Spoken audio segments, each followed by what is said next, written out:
প্রিয় শিক্ষার্থীবৃন্দ, কেমন আছো তোমরা? আশা করি সবাই ভালো আছো, নিরাপদে আছো। আজকের সেশনে সবাইকে স্বাগতম। প্রিয় শিক্ষার্থীবৃন্দ, আমরা দেখতে পাচ্ছি দিন যত অতিবাহিত হচ্ছে করোনা ভাইরাসের প্রাদুর্ভাব ততই বৃদ্ধি পাচ্ছে। এখন একটি আমাদের প্রত্যয়, এ যুদ্ধে জয় হওয়া। বলতো এজন্য আমাদের কি করণীয়? আমাদের মনে রাখতে হবে, প্রতিপক্ষ যতই শক্তিশালী হোক না কেন, রণকৌশলী সুরক্ষার একমাত্র উপায়।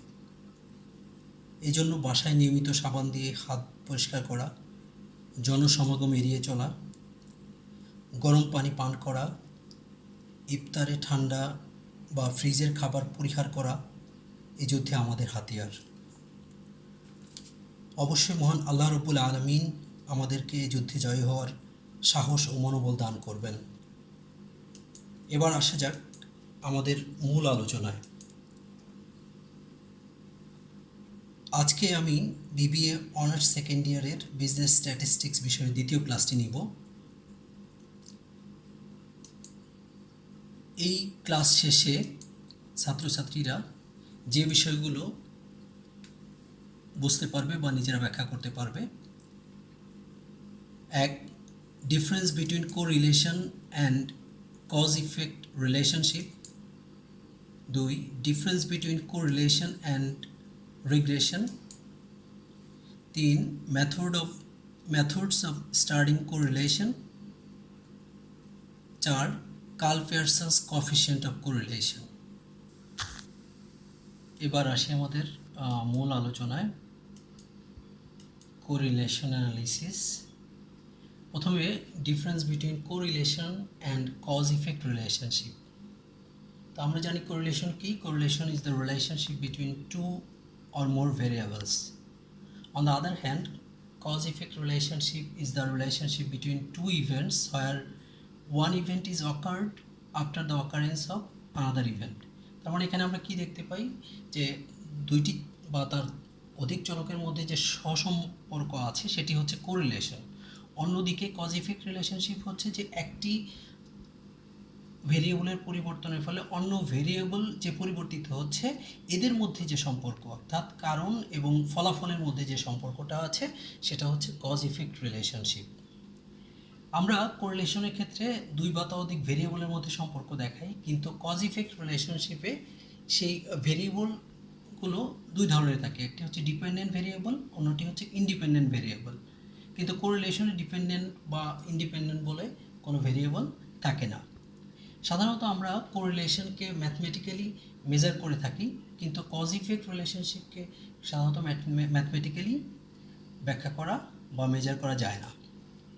এবার আমরা আসি difference between correlation and regression. আমরা আগেই জেনেছি যে কোরিলেশন কি, যে দুইটি ভেরিয়েবলের মধ্যে যে দুই বা ততোধিক ভেরিয়েবলের মধ্যে যে সহসম্বন্ধ থাকে সেটি কোরিলেশন। অন্যদিকে রিগ্রেশন হচ্ছে যে একটি ভেরিয়েবলের পরিবর্তনের ফলে অন্য ভেরিয়েবলটি কতটুকু পরিবর্তিত হচ্ছে বা কী হারে পরিবর্তিত হচ্ছে সেটা নির্ণয় করা। তো আমরা সাধারণত কোরিলেশনের মাধ্যমে কেন ব্যবহার করি, কীভাবে ব্যবহার করি? এটা লিনিয়ার রিলেশনশিপ দেখানোর জন্য দুইটি ভেরিয়েবলের মধ্যে আমরা কোরিলেশন ব্যবহার করে থাকি। অন্যদিকে রিগ্রেশন কেন ব্যবহার করি? রিগ্রেশন ব্যবহার করি আমরা সাধারণত একটি রিগ্রেশন লাইন অঙ্কন করার জন্য, যেখানে একটি ভেরিয়েবলের উপর আরেকটি ভেরিয়েবলের ডিপেন্ডেন্সি দেখানো হয়। অর্থাৎ ইন্ডিপেন্ডেন্ট ভেরিয়েবলের উপরে ডিপেন্ডেন্ট ভেরিয়েবল কীভাবে নির্ভরশীল, কতটুকু নির্ভরশীল, সেটা আমরা সাধারণত রিগ্রেশনের মাধ্যমে দেখে থাকি। আর correlation coefficient indicate the extent to which two variables move together. অর্থাৎ কোরিলেশনে দেখানো হয় মূল যে জিনিসটা সেটা হচ্ছে কতটুকু দুইটি ভেরিয়েবলের মধ্যে রিলেশন আছে। অন্যদিকে রিগ্রেশনের মাধ্যমে আমরা কি দেখি যে a unit change is known as variable on the estimate x variable on the estimated variable y. অর্থাৎ এক্স ভেরিয়েবলের উপর ওয়াই ভেরিয়েবলের ডিপেন্ডেন্সি অথবা ওয়াই ভেরিয়েবলের উপর এক্স ভেরিয়েবলের ডিপেন্ডেন্সি কতটুকু সেটি আমরা রিগ্রেশনের মাধ্যমে দেখে থাকি। এবার আমরা আসি মেথডস অফ স্টাডিং কোরিলেশন। সাধারণত দুইটি মেথডের সাহায্যে আমরা সাধারণত কোরিলেশন মেজার করে থাকি। একটি হচ্ছে গ্রাফিক মেথড, অন্যটি হচ্ছে অ্যালজাব্রিক বা ম্যাথমেটিক্যাল মেথড। তো গ্রাফিক মেথড এটা স্ক্যাটার ডায়াগ্রামের মাধ্যমে কোরিলেশন মেজার করা হয়। অন্যদিকে অ্যালজাব্রিক অর ম্যাথমেটিক্যাল মেথড এটি তিনটি উপায়ে করা হয়ে থাকে। একটি হচ্ছে Karl Pearson's coefficient of correlation, Spearman rank correlation and concurrent deviation or step deviation মেথডে। তো আমরা আসি প্রথমে স্ক্যাটার ডায়াগ্রাম মেথডে। Scatter diagram are used to demonstrate correlation between two quantitative variables। অর্থাৎ স্ক্যাটার ডায়াগ্রাম আমরা সাধারণত দুইটি কোয়ান্টিটেটিভ ভেরিয়েবলের মধ্যে আমরা যখন কোরিলেশন দেখাই তখন এই স্ক্যাটার ডায়াগ্রামের মাধ্যমে সাধারণত এটি দেখিয়ে থাকি। আমরা এবার একটু বোর্ডে দেখব যে কিভাবে আমরা স্ক্যাটার ডায়াগ্রামের সাহায্যে কোরিলেশন নির্ণয় করে থাকি। আমরা প্রথম যে স্ক্যাটার ডায়াগ্রামটা দেখি, এখানে দেখি যে এক্স ভেরিয়েবল এবং ওয়াই ভেরিয়েবল, এক্স ভেরিয়েবলের পরিবর্তনের সাথে সাথে ওয়াই ভেরিয়েবলটি পজিটিভলি একই হারে পরিবর্তিত হয়েছে, যেটাকে আমরা স্ট্রেট লাইন ইকুয়েশনের মাধ্যমে স্ট্রেট লাইনের মাধ্যমে দেখিয়েছি। দ্বিতীয় চিত্রে আমরা দেখি যে এখানেও এক্স ভেরিয়েবল এবং ওয়াই ভেরিয়েবলের রিলেশন ছিল নেগেটিভ, অর্থাৎ একটা ভেরিয়েবলের পরিবর্তনের ফলে অন্য ভেরিয়েবলটি একই হারে বিপরীত দিকে পরিবর্তিত হয়েছে। এটাকে আমরা সাধারণত পারফেক্ট নেগেটিভ কোরিলেশন বলি, আর এটাকে পারফেক্ট পজিটিভ কোরিলেশন বলা হয়ে থাকে। অন্যদিকে আমরা তৃতীয় চিত্রে কি দেখতে পাই যে একটা চলকের পরিবর্তনের ফলে অন্য চলকটি একই দিকে পরিবর্তিত হয়েছে কিন্তু একই হারে পরিবর্তিত হয়নি, যে কারণে এটি বক্ররৈখিক হয়েছে। এটা সাধারণত পার্শিয়াল পজিটিভ কোরিলেশন। আমরা পরের চিত্রে কি দেখি যে একটা চলকের পরিবর্তনের ফলে অন্য চলকটি বিপরীত দিকে পরিবর্তিত হয়েছে।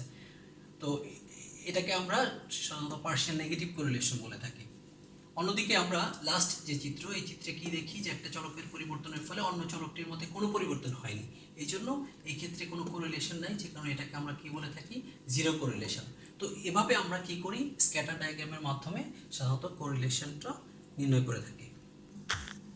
এবার আমরা দেখব যে কোরিলেশনের মধ্যে যে দুই বা ততোধিক চলকের মধ্যে যে রিলেশনশিপ, সেটাকে আমরা সাধারণত দুইভাবে প্রকাশ করতে পারি। একটি হচ্ছে লিনিয়ার রিলেশনশিপ, আরেকটি হচ্ছে কার্ভি লিনিয়ার রিলেশনশিপ। অর্থাৎ একটি লিনিয়ার রিলেশনশিপের ক্ষেত্রে আমরা দেখেছি যে পারফেক্ট পজিটিভ কোরিলেশন এবং পারফেক্ট নেগেটিভ কোরিলেশনে সাধারণত লিনিয়ার রিলেশনশিপ দেখা যায়। অন্যদিকে পার্শিয়াল পজিটিভ কোরিলেশন এবং পার্শিয়াল নেগেটিভ কোরিলেশনের ক্ষেত্রে আমরা কি দেখি, কার্ভি লিনিয়ার রিলেশনশিপ দেখতে পাই। এবার শিক্ষার্থীবৃন্দ, তোমাদেরকে এই বিষয়টি একটু খুব ভালো করে খেয়াল করার জন্য অনুরোধ করছি যে এখানে কি দেয়া আছে একটু খেয়াল করো তো। এখানে দেয়া আছে যে একজন ব্যক্তি তার 7 কর্মদিবসে প্রতি 3 ঘন্টা যে উনি বাইরে থাকেন, সেই বাইরে থাকার সময় যে টেম্পারেচার থাকে, এই টেম্পারেচারে সে কিভাবে ওয়াটার কনজাম্পশন করে। তো এখান থেকে আমরা দেখি যে যখন টেম্পারেচার ছিল 75 ডিগ্রি ফারেনহাইট, তখন তার ওয়াটার কনজাম্পশন ছিল 16 আউন্স। যখন টেম্পারেচার 83, তখন ওয়াটার কনজাম্পশন ছিল 20 আউন্স। অর্থাৎ আমরা এখান থেকে কি দেখতে পাচ্ছি যে টেম্পারেচার বৃদ্ধির সাথে সাথে ওয়াটার কনজাম্পশন কিন্তু বেড়ে যাচ্ছে। এটিকে যদি আমরা স্ক্যাটার ডায়াগ্রামের মাধ্যমে দেখাই তাহলে এটি কেমন হবে। এখানে দেখো যে আমরা ভার্টিক্যাল লাইনে ওয়াটার কনজাম্পশন দেখিয়েছি এবং হরাইজন্টাল লাইনে টেম্পারেচার দেখিয়েছি। তো এখানে দেখা যাচ্ছে যে টেম্পারেচার বৃদ্ধির সাথে সাথে ওয়াটার কনজাম্পশন বেড়ে গেছে, যেটাকে আমরা স্ক্যাটার ডায়াগ্রামের সাহায্যে এখানে দেখিয়েছি। এবার আমরা আরেকটি উদাহরণের সাহায্যে বিষয়টি দেখব যে এখানে কি দেখতে পাচ্ছি প্রিয় শিক্ষার্থীবৃন্দ। তোমাদের নিশ্চয়ই লোভ লাগছে, যেখানে অনেক সুন্দর আইসক্রিম দেওয়া আছে। আইসক্রিমের প্রতি লোভ লাগলেও এখন তোমাদের করোনার কারণে আইসক্রিম খাওয়া যাবে না, কিন্তু একটি বিষয় আমরা জানি যে যত বেশি টেম্পারেচার বেড়ে যায় তত মানুষের আইসক্রিম খাওয়ার প্রবণতা বা আইসক্রিমের প্রতি তাদের আগ্রহটা বেড়ে যায় এবং দোকানদারদের আইসক্রিম বিক্রিও বেশি হয়ে থাকে, যে কারণে টেম্পারেচার বাড়ার সাথে সাথেই সেলস ইনকাম বাড়তে থাকে। এই জন্য সেলস ইনকামের সাথে টেম্পারেচার রিলেশনটা পজিটিভ। আমরা পাশেই দেখতে পাচ্ছি যে যখন টেম্পারেচার 17.2 ডিগ্রি সেলসিয়াস, তখন সেলস ইনকাম হচ্ছে $408। অন দ্য আদার হ্যান্ড আমরা কি দেখি যে যখন টেম্পারেচার 22.6 ডিগ্রি সেলসিয়াস, তখন এই সেলস ইনকাম বেড়ে যে এটা হয় $445। এটিকে আমরা যদি স্ক্যাটার ডায়াগ্রামের মাধ্যমে দেখি তাহলে কি দেখতে পাই? তো আমরা এই স্ক্যাটার ডায়াগ্রামে কি দেখি যে টেম্পারেচার বৃদ্ধির সাথে সাথে সেলস ইনকাম বেড়ে গেছে। তাহলে এই টেম্পারেচারের সাথে সাথে সেলস ইনকাম বেড়ে যাওয়ার কারণে এখানে কি ধরনের কোরিলেশন বিরাজ করছে? অবশ্যই পজিটিভ কোরিলেশন বিরাজ করছে। এবার আমরা আরেকটি উদাহরণ দেখব। এখানে কি দেখছি শিক্ষার্থীবৃন্দ? এখানে মনে হচ্ছে যে জিমনেশিয়ামে একজন স্পোর্টসম্যান জিম করতে গেছে। তো জিম করার পাশাপাশি আমরা কি দেখতে পাচ্ছি? তার বডি ফিটনেস দেখানো হয়েছে, যে তার যে ফ্যাট, সেই ফ্যাটটা কীভাবে ফিটনেসের এক্সারসাইজ করার কারণে বডিটা কীভাবে ফ্যাট কমিয়ে দিয়েছে বা ফ্যাট কীভাবে কমে গেছে। পাশেই আমরা স্ক্যাটার ডায়াগ্রামের মাধ্যমে বিষয়টি ক্লিয়ার হতে পারি যে সে যত বেশি এক্সারসাইজ করছে, এক্সারসাইজের সাথে সাথে তার ফ্যাট কী হচ্ছে? কমে যাচ্ছে। তাহলে এই যে এক্সারসাইজের সাথে তার ফ্যাট কমার যে সম্পর্ক, এই সম্পর্কটাকে আমরা কী ধরনের সম্পর্ক বলবো? এটি নেগেটিভ কোরিলেশন বিরাজ করছে। তো এইভাবে আমরা কি করতে পারি? আমরা সাধারণত স্ক্যাটার ডায়াগ্রামের মাধ্যমে কোরিলেশন নির্ণয় করতে পারি। এবার আসা যাক curl Pearson's coefficient of correlation, অর্থাৎ আমরা ম্যাথমেটিক্যালি কীভাবে কোরিলেশন মেজার করতে পারি। তার মধ্যে একটি মেথড হচ্ছে Karl Pearson's coefficient of correlation. এটা সাধারণত mostly used mathematical method for measuring correlation. তো উনি সাধারণত লিনিয়ার রিলেশনশিপ দেখিয়েছেন দুই বা ততোধিক ভেরিয়েবলের মধ্যে। তো সাধারণত কার্ল পিয়ারসন উনি তিনভাবে কোরিলেশন মেজার করেছে, যেটা আমরা পরবর্তীতে দেখব। এর আগে আমরা দেখে নিই যে কার্ল পিয়ারসনের কোএফিসিয়েন্ট অফ কোরিলেশনের প্রপার্টিসগুলো কি। এক, coefficient of correlation lies between -1 and +1, অর্থাৎ কোএফিসিয়েন্ট অফ কোরিলেশন এটা অবশ্যই -1 থেকে +1 এর মধ্যে থাকবে। দুই, the coefficient of correlation is independent of change of origin and scale, অর্থাৎ কোএফিসিয়েন্ট অফ কোরিলেশন এটা সবসময় independent.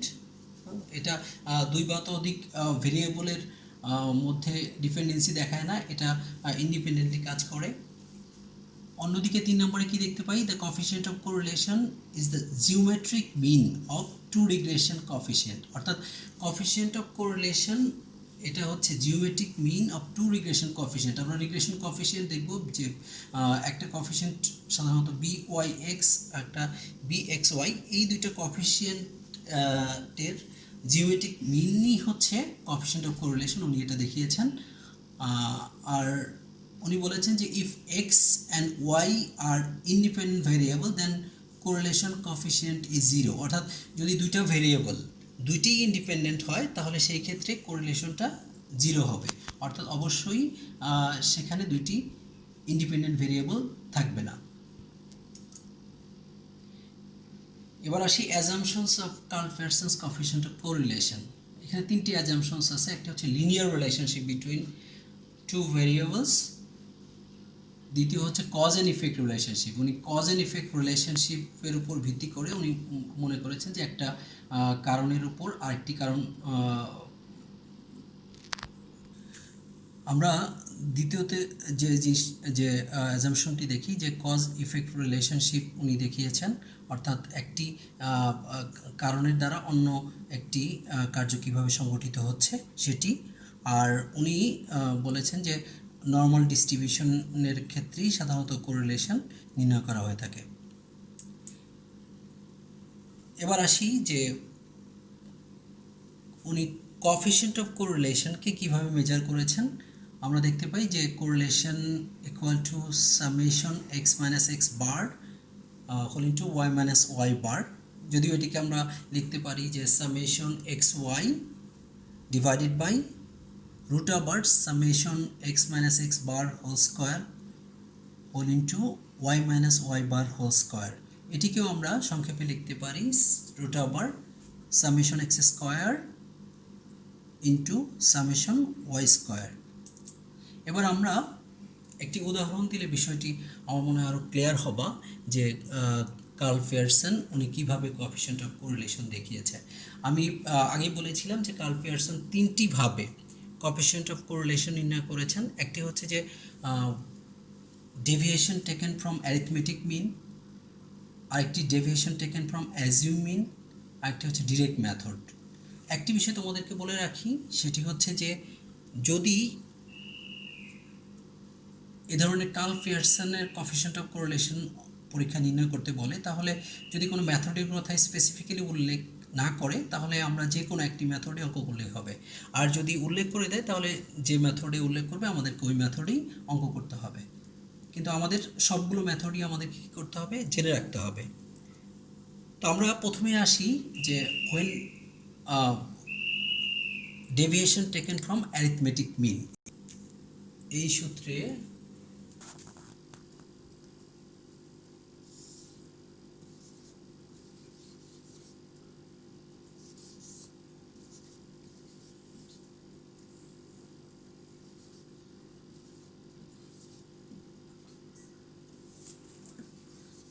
where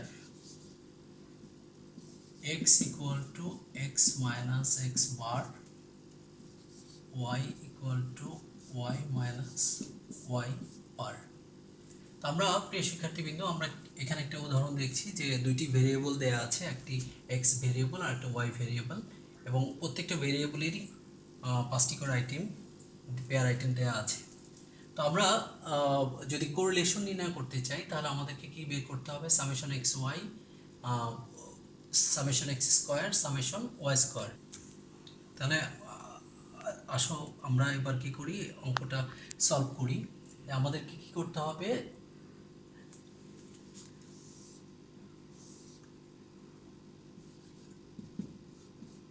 x minus x বার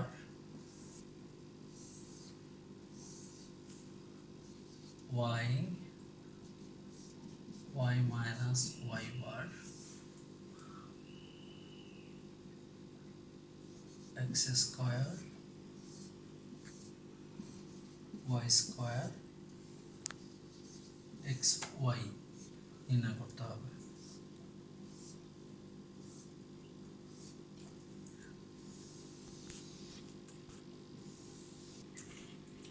তো আমরা আমাদের কি লাগবে, আমাদের x তো আমাদের দেয়া আছে, y দেয়া আছে, কিন্তু x বার এবং y বার আমাদেরকে নির্ণয় করতে হবে।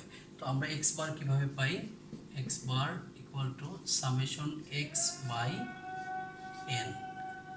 তো আমাদের সামেশন x মানে x এর সমষ্টি আমাদের কত দেয়া আছে, x এর সমষ্টি দেয়া আছে 5 আর 9 12 13 14 15। তো আমরা এখানে কত পাই, 40 50 90 120 40 150। তো x মাইনাস এক্স বার, আমাদের x বার এখানে কত দেয়া আছে, তাহলে আমাদের টোটাল x হচ্ছে 15, আর নাম্বার অফ পেয়ার আইটেম আছে 1 2 3 4 5, তাহলে আমার সামেশন x হচ্ছে 3। y bar summation y by n, summation y হচ্ছে 150 5 30। তো আমরা আসি x minus x bar, x হচ্ছে 1, এখান থেকে যদি আমরা 3 মাইনাস করি তাহলে কি পাবো, -2, 2 থেকে -3 করলে -1, 3 থেকে -3 করলে 0, 4 থেকে -3 করলে 1, 5 থেকে -3 করলে 2, তাহলে আমরা কি পাচ্ছি, 0 পাচ্ছি। সামেশন x সমান 0, এখানে সামেশন বড় হাতের x সমান 15 সামেশন y সমান 150। তো সামেশন y সমান আমরা এবার দেখি যে y আমাদের কত দেয়া আছে, 10 দেয়া আছে। তো 10 থেকে যদি 30 মাইনাস করি তাহলে -20, 20 থেকে 30 বাদ দিলে -10, 30 থেকে 30 0, 50 থেকে 30 বাদ দিলে 20, 40 থেকে 30 বাদ দিলে 10, দ্যাট মিন্স 30 সামেশন y সমান 0। এবারে আসি আমরা x স্কয়ার, তাহলে x 4 1 0 1 4, তাহলে সামেশন x স্কয়ার সমান আমরা কি পাচ্ছি 5 5 10। তাহলে y স্কয়ার, y আমরা কত পাচ্ছি এখানে -20 400 100 0 400 100, তাহলে আমরা সামেশন y স্কয়ার কত পাচ্ছি 500 500 1000। x y আমরা কত পাবো, x এবং y 40, এটা কত পাবো 10 0 20 20, সামেশন x y সমান আমরা কত পাচ্ছি 40 50 90। তো আমরা কি বুঝতে পারছি প্রিয় শিক্ষার্থীবৃন্দ যে কিভাবে আমরা x ছোট হাতের x, that means x minus x bar y, x square y square এবং x y কীভাবে নির্ণয় করলাম অবশ্যই আমরা বুঝতে পেরেছি। এবার আমরা এই মানগুলো আমরা যদি আমাদের সূত্রে বসিয়ে দিই তাহলে আমরা কোরিলেশন পেয়ে যাব।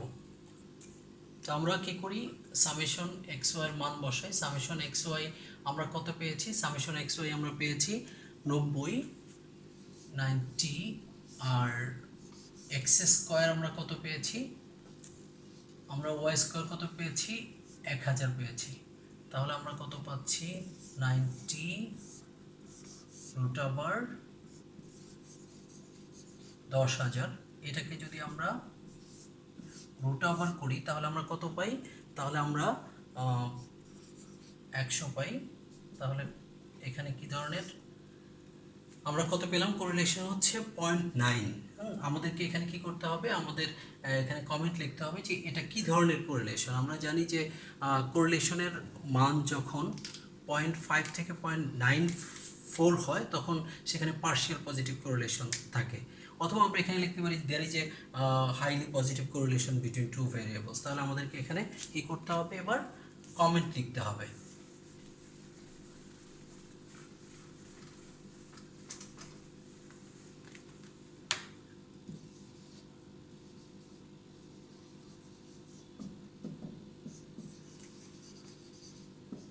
There is a partial positive correlation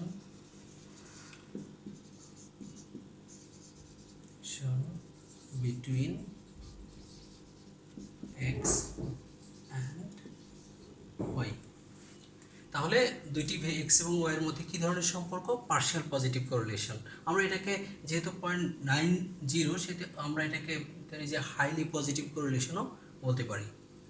এবার আমরা আসি প্রবাবল এরর বলতে আমরা কি বুঝি, বা প্রবাবল এরর আমরা কেন করব।